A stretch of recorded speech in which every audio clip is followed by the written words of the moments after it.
Bonjour à tous. En entreprise, la sécurité n'est pas une option.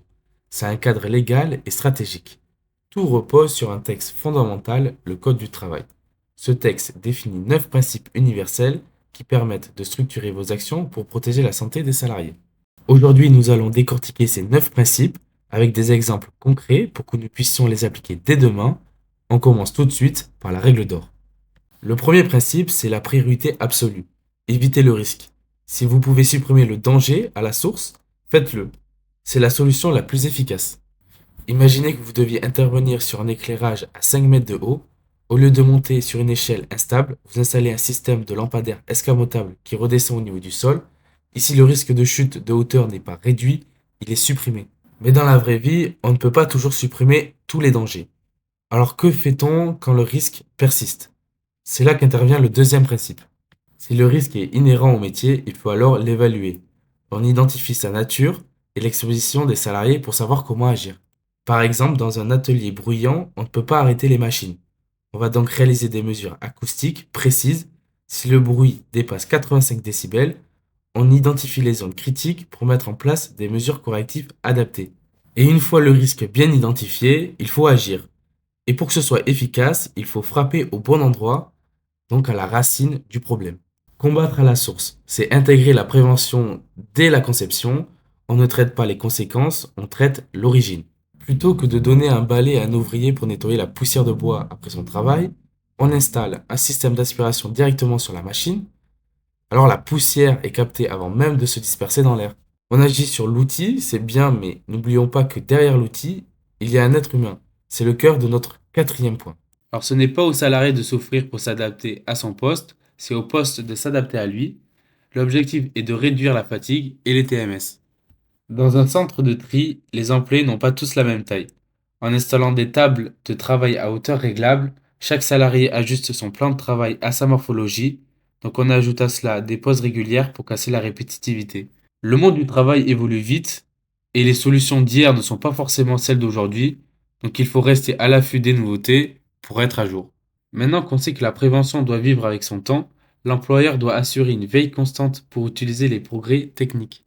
Prenez la manutention de charges lourdes. Autrefois, on comptait uniquement sur la force physique et aujourd'hui, on peut équiper les salariés d'exosquelettes qui assistent les mouvements et préservent les articulations.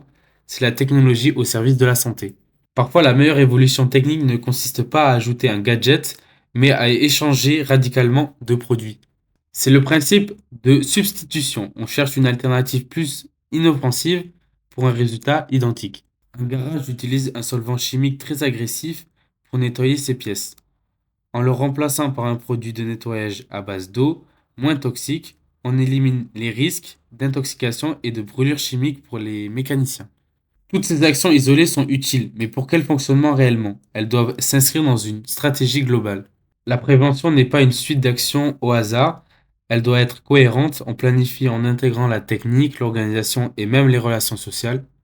Une entreprise ne se compte pas d'acheter des gants, elle planifie un plan de prévention complet avec la maintenance des machines, l'aménagement des bureaux et la mise en place d'une cellule d'écoute contre le harcèlement moral ou sexuel. On traite tout partout.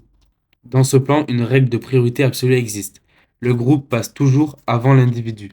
On privilégie toujours les solutions qui protègent tout le monde en même temps plutôt que de protéger chaque personne individuellement.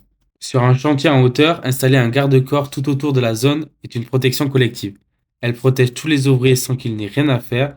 C'est bien plus efficace que de compter sur le fait que chaque ouvrier attache correctement son harnais individuel. Même avec le meilleur équipement du monde, rien ne fonctionne si les personnes ne savent pas comment s'en servir. C'est le dernier pilier, la formation et l'information. Les salariés doivent comprendre les risques et maîtriser les consignes de sécurité. Avant d'utiliser un nouveau chariot élévateur, le salarié reçoit une formation spécifique comme le CACES et une notice de sécurité claire.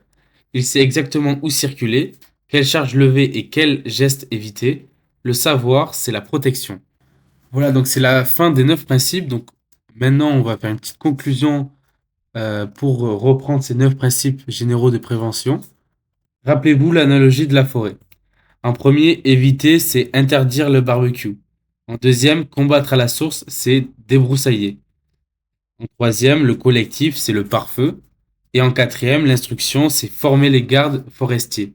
N'oubliez pas que cette démarche s'appuie aussi sur l'analyse de vos accidents passés et une maintenance rigoureuse de vos machines. Alors maintenant, j'aimerais savoir quel principe le plus difficile à appliquer dans votre quotidien. Dites-le moi en commentaire et n'oubliez pas de vous abonner pour plus de conseils en santé au travail. À bientôt, c'était Monsieur Bubule.